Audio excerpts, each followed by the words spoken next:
Bagi Manchester City, menjuarai kompetisi Premier League barangkali sudah jadi kegiatan yang membosankan.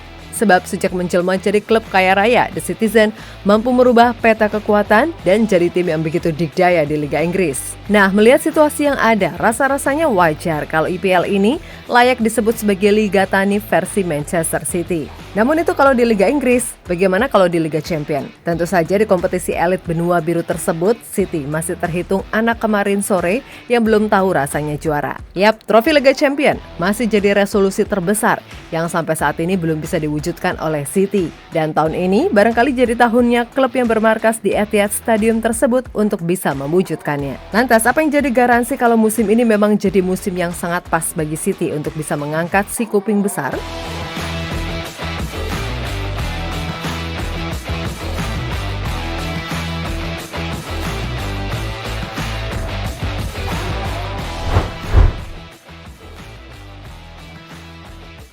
Dilansir dari The Sun, superkomputer The Analyst memprediksi kalau Manchester City jadi tim yang berpeluang besar akan keluar jadi juara Liga Champions musim ini dengan kans sebesar 20,7%. Hasil survei tentu ini cukup membuat fans Manchester City pede sepede-pedenya. Pasalnya sistem yang sama itu juga sebelumnya berhasil memprediksi Argentina keluar sebagai juara Piala Dunia 2022. Namun akan terlalu naif apabila Manchester City hanya berpegang pada hasil prediksi sebuah sistem semata tanpa adanya kerja keras dari semua elemen.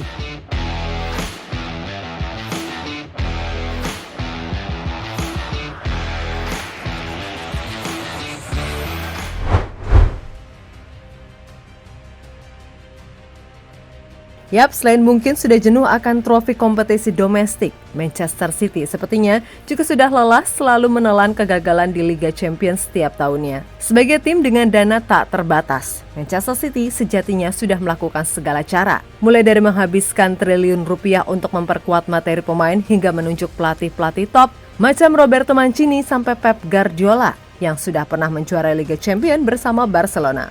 Namun pada akhirnya City masih saja gagal. Khususnya untuk Guardiola, sudah 5 tahun lamanya ia menjadi manajer Manchester City dan 5 musim tersebut pula ia gagal membawa klub tersebut menjuarai Liga Champions. Dalam 3 musim terakhir, mereka mentok hanya mampu mencapai partai final pada musim 2020-2021. Tapi sayang, harus kalah dari Chelsea. Bahkan musim lalu mereka juga kembali gagal di babak semifinal usai kalah dramatis dari sang raja Eropa, Real Madrid. Maka dengan berbagai pengalaman kegagalan tersebut, Manchester City pastinya sudah belajar banyak dan tidak mau semua itu terulang lagi.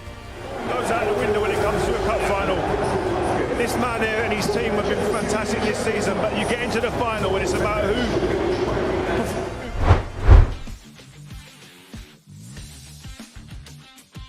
Meskipun dihantui kegagalan demi kegagalan, nyatanya Manchester City tidak pernah berhenti mencoba. Dan musim ini, laju mereka terasa sedikit berbeda. Memang mereka saat ini masih berada di peringkat kedua klasemen Liga Inggris, namun di satu sisi, mereka juga jadi tim yang sangat efisien, entah itu dari sisi permainan maupun pergerakan transfer. Yap, sekali lagi, meskipun kaya raya, City tidak mau terlihat jor-joran seperti Chelsea yang hanya beli pemain untuk sekedar memperkuat tim dengan pemain berlabel mahal. Pergerakan mereka di bursa transfer musim panas lalu bisa jadi sangat terasa efektif karena mendatangkan pemain sesuai dengan kebutuhan. Salah satunya tentu saja Erling Haaland yang dianggap sebagai kepingan terakhir puzzle di lini depan City. Tentu dengan adanya Haaland, skema menyerang City kini berada di level yang jauh lebih tinggi. Keberadaan pemain asal Norwegia tersebut mampu membuat City lebih banyak menciptakan peluang dan gol. Terbukti di Liga Inggris, City tetap menjadi klub paling produktif soal urusan gol.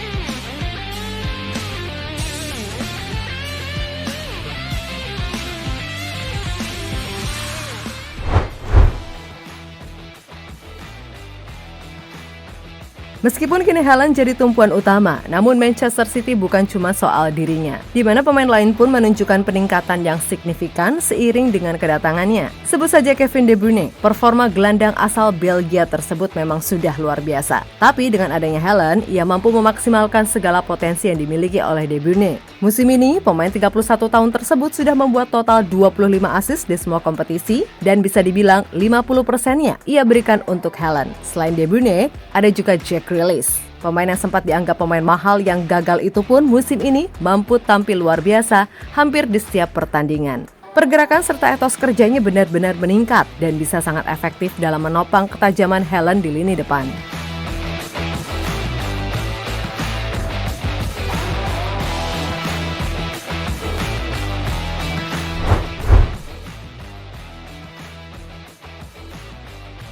Sektor pertahanan Manchester City musim ini juga bisa dibilang jauh lebih baik. Menurut beberapa sumber, buruknya pertahanan City jadi salah satu penyebab mengapa mereka selalu gagal di Liga Champions. Namun di musim ini, City tercatat baru kebobolan 28 gol di Liga. Jelas, itu jauh lebih baik daripada musim-musim biasanya di mana mereka selalu kebobolan 30 gol lebih. Sedangkan di Liga Champions tercatat mereka baru kebobolan 3 gol saja. Jelas, kokohnya pertahanan City musim ini bukan tanpa alasan. Komposisi lini bertahan City kini diisi oleh Ruben Dias, Nathan Ake, John Stones, dan Manuel Akanji. Perpaduan keempat pemain tersebut dirasa jadi opsi yang terbaik yang dimiliki oleh Guardiola untuk meredam segala macam serangan lawan.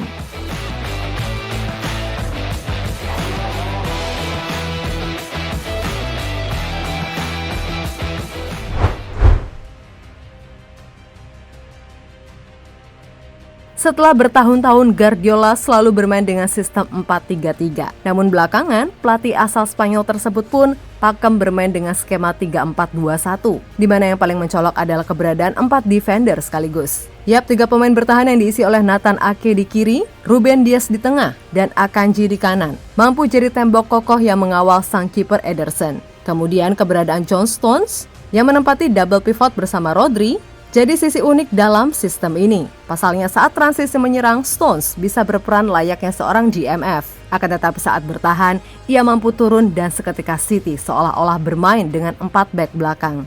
Tentu saja sistem ini membuat tugas Kevin De Bruyne, AMF kanan, dan Ilkay Gundogan, AMF kiri, jadi lebih mudah dalam mengatur serangan dan tidak perlu pusing memikirkan pertahanan. Dan juga keberadaan Jack Grealish di sisi kiri, serta Bernardo Silva di sisi kanan, dan Haaland sebagai ujung tombak, membuat serangan City menjadi 2 kali lipat lebih berbahaya dan punya pertahanan yang 2 kali lipat lebih kokoh. Terbukti dengan sistem ini mereka belum pernah kalah termasuk saat menghajar sang raksasa Jerman Bayern Munchen 3-0 di leg pertama 8 besar Liga Champions.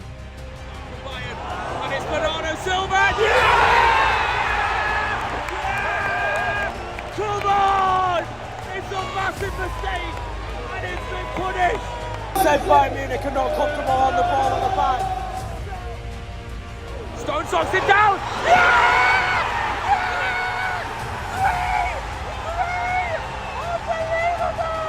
Unbelievable! Dancing! Haaland! You knew he was going to score today.